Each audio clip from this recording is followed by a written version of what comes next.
আসসালামু আলাইকুম। মহিষ পালাটা আমার একটা শখ। আমি যখন ছোট তখন আমার দাদা মহিষ পালন করতো। তার পরবর্তীতে আমার চাচাও মহিষ পালন করছে, আমার বাবারাও মহিষ পালন করছে। এটার প্রতি একটা ভালো লাগা কাজ করে। আর কোনো কিছু পালন করতে হলে যদি সেটা আপনার ভালো না লাগে সেক্ষেত্রে আপনি পালন করতে পারবেন না।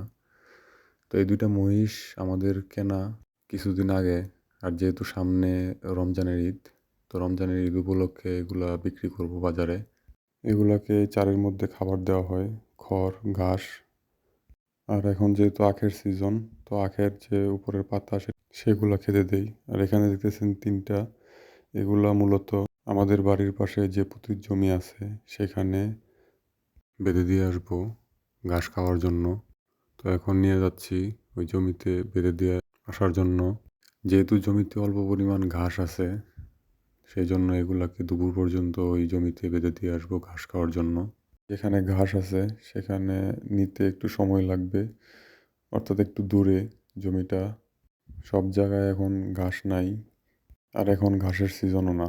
তো একটা জিনিস অনেকে মনে করেন, গরু বা মহিষ পালন করতে তার ভালো মানের একটা শেড লাগবে, ঘর তৈরি করতে হবে, তার মধ্যে খাবার দিতে হবে, অনেক কিছু মনে করতে পারেন। কিন্তু আমরা যেটা করি সেটা হচ্ছে অল্প খরচে কীভাবে মহিষ পালন করা যায় বা গরু পালন করা যায় সেটা আপনাদের মধ্যে তুলে ধরতেছি।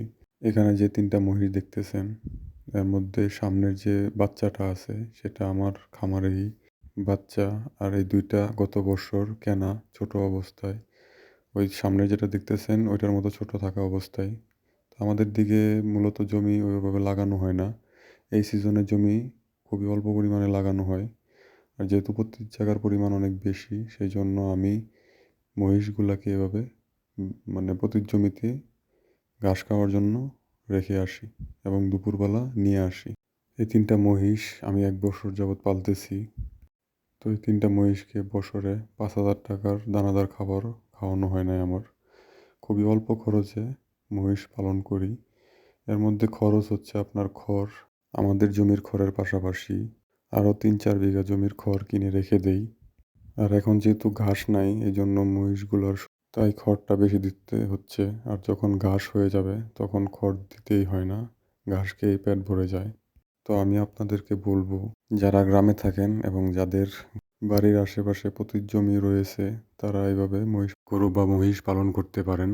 আপনারা যখন গরু মহিষের খাবারের খরচটা কমাবেন, একমাত্র তখনই লাভবান হবেন।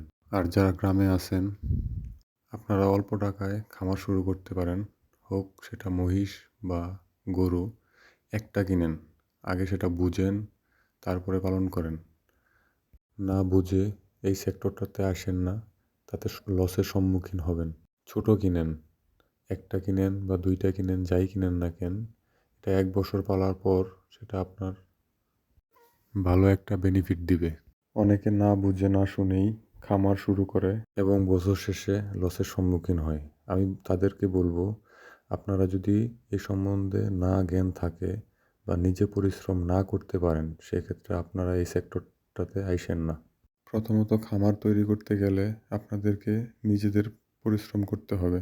কাজের লোক দিয়ে কখনো খামার পরিচালনা করা যায় না। কারণ কাজের লোক কখনোই আপনার মতো পরিশ্রম করবে না। তো মহিষগুলাকে এখানে নিয়ে আসছি, এই দেখতেছেন ঘাস, খুবই অল্প পরিমাণ ঘাস। আর এখানে রশি দিয়ে বেঁধে দিব, দুপুর পর্যন্ত এখানে থাকবে এবং দুপুরের পর এখান থেকে নিয়ে যাব। দেখতেছেন এখানে ঘাস খাচ্ছে। তো মোটামুটি ঘাস খেয়ে কোনো রকম পেট ভরে।